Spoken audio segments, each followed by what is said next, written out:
Jai Gurudev, dear students. Welcome back to Bhagavad Gita chanting. Yes, we practiced up to shloka number 14. Today we have to practice onward shloka number 15. Yes, sit comfortably. We will chant Om for 3 times. Then we are going to chant. Om.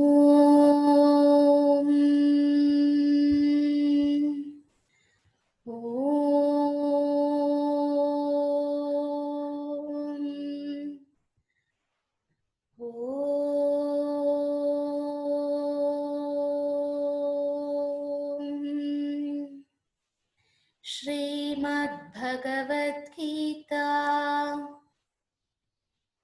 प्रथमोऽध्यायः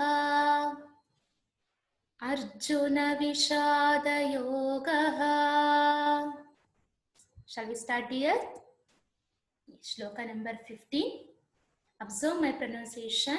You have to repeat after me. Panchajanyam Hrishikesho. Repeat, children. Devadattam Dhananjayaha.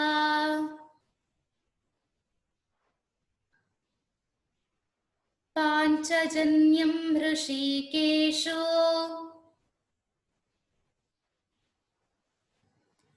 Devadattam Dhananjayaha. Paundram Dadmau Mahashankham.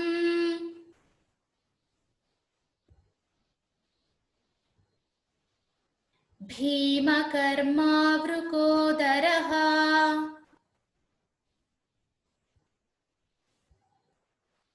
Paundram Dadmau Mahashankam.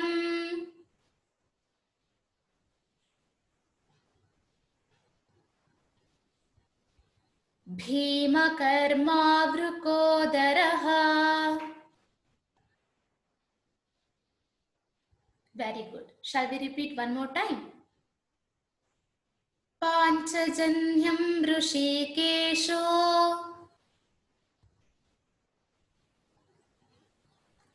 Devadattam Dhananjayaha.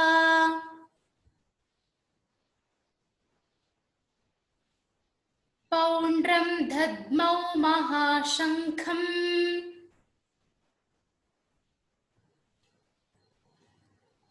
Bhimakarmavrukodaraha.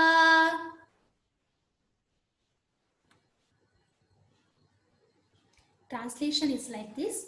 Shri Krishna blew his Panchajanya, Arjuna his Devadatta, and Bhima sounded his great conch shell, Paundram. ಭಗವ ಶ್ರೀಕೃಷ್ಣನು ಪಾಂಚಜನ್ಯವೆಂಬ ಹಾಗೂ ಧನಂಜಯನಾದ ಅರ್ಜುನನು ದೇವದತ್ತವೆಂಬ ಶಂಖವನ್ನ ಊದಿದರು. ವೃಕೋದರ ಅಂದ್ರೆ ಭೀಮಸೇನನು ಪೌಂಡ್ರವೆಂಬ ಮಹಾಶಂಖವನ್ನು ಊದಿದನು. ಹೀಗೆ ಪ್ರತಿಯೊಬ್ಬರು ತಮಗೆ ಸಂಬಂಧಪಟ್ಟಂತಹ ಶಂಖಗಳನ್ನು ಮೊಳಗಿಸಿದರು ಎಂಬ ಅರ್ಥ. ಎಸ್, ಶ್ಲೋಕ ನಂಬರ್ 16. ಅನಂತ ವಿಜಯಂ ರಾಜ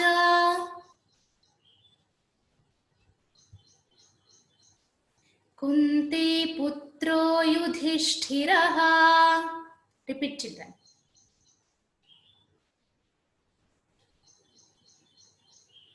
ಅನಂತ ವಿಜಯಂ ರಾಜ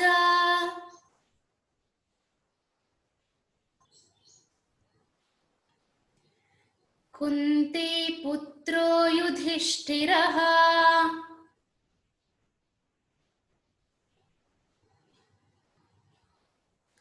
ನಕುಲಃ ಸಹದೇವಶ್ಚ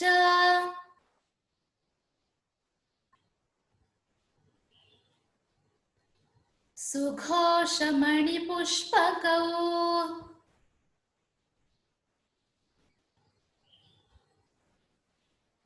ನಕುಲಃ ಸಹದೇವಶ್ಚ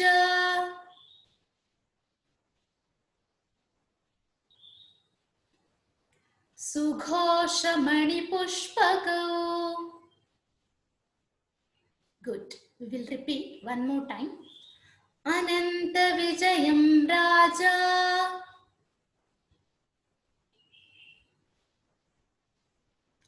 कुन्ती पुत्रो युधिष्ठिरः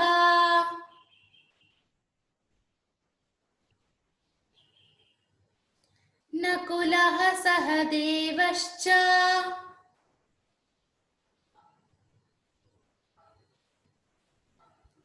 सुघोषमणिपुष्पकौ.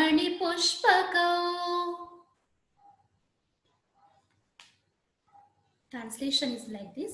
The son of Kunti is King Yudhishthira, sounded his Ananta Vijaya, Sughosha by Nakula and Manipushpaka by Sahadeva.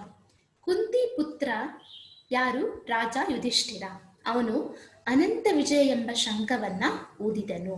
Nakula ಮತ್ತು ಸಹದೇವರು ಸುಘೋಷ ಮತ್ತು ಮಣಿಪುಷ್ಪಕವೆಂಬ ಶಂಖಗಳನ್ನು ಊದಿದರು. ಇವೆಲ್ಲ ಶಂಖಗಳ ಹೆಸರು. ಅನಂತ ವಿಜಯ, ಸುಘೋಷ, ಮಣಿಪುಷ್ಪಕ ಎಂಬುದು ಶಂಖಗಳ ಹೆಸರಾಗಿದೆ. ಅಂಡರ್ಸ್ಟುಡ್? ಎಸ್.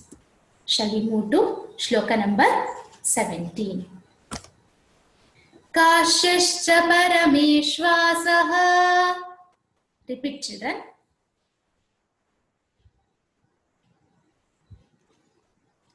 शिखण्डी च महारथः.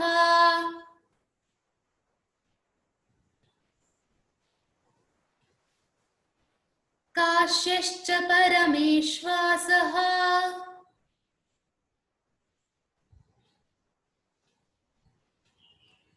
शिखण्डी च महारथः.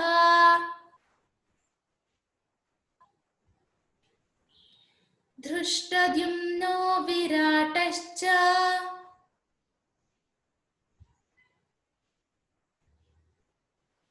सात्यकीश्च पराजितः.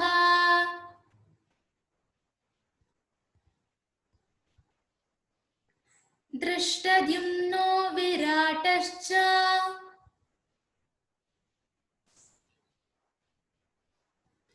सात्यकीश्च पराजितः. Yes, good. We will repeat one more time. Shloka number 17. काश्यश्च परमेश्वासः.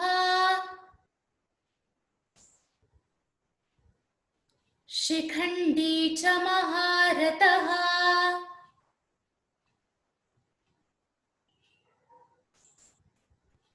दृष्टद्युम्नो विराटश्च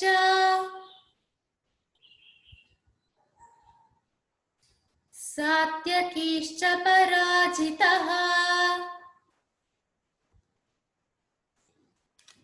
Yes. Shloka number 18.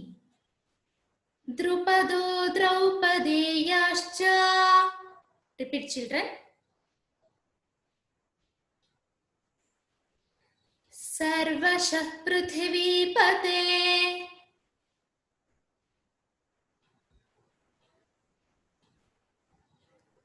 द्रुपदो द्रौपदेयाश्च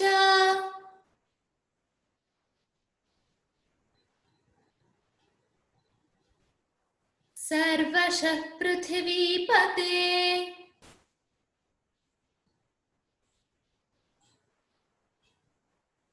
सौभद्रश्च महाबाहुः.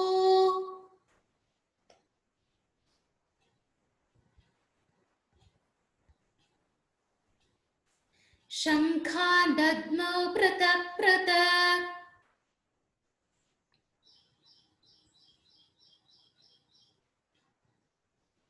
सौभद्रश्च महाबाहुः.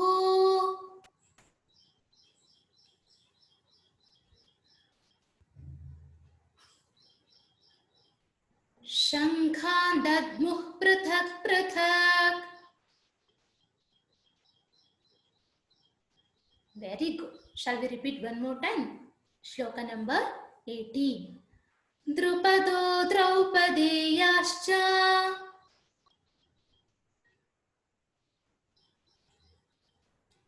सर्वशः पृथिवीपते.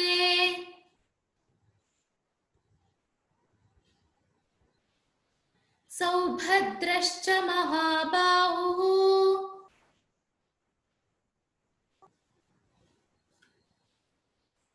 शङ्ख Lanka dadmuh prithak prithak. Yes, translation is like this. The great Kashi Raja, great warrior Shikandi, Drishtadumna, Virata, Satyaki, Drupada, all 5 sons of Queen Draupadi, and Subhadra's strong son Abhimanyu, they all sounded their respective conch shells. ರಾಜನೇ ಶ್ರೇಷ್ಠ ಧನಸ್ಸುಳ್ಳ ಕಾಶಿರಾಜನು, ಮಹಾರಥಿ ಶಿಖಂಡಿಯು, ದೃಷ್ಟದ್ಯುಮ್ನನು, ರಾಜ ವಿರಾಟನು, ಅಜೇಯ ಸಾತ್ಯಕಿಯು, ರಾಜ ದೃಪದನು, ದ್ರೌಪದಿಯ 5 ಪುತ್ರರು, ಮಹಾಬಾಹು ಸುಭದ್ರಾ ಪುತ್ರ ಅಭಿಮನ್ಯು, ಇವರೆಲ್ಲರೂ ಎಲ್ಲ ಕಡೆಗಳಿಂದ ಬೇರೆ ಬೇರೆಯಾಗಿ ತಮ್ಮ ಶಂಖಗಳನ್ನು ಊದಿದರು. Understood students?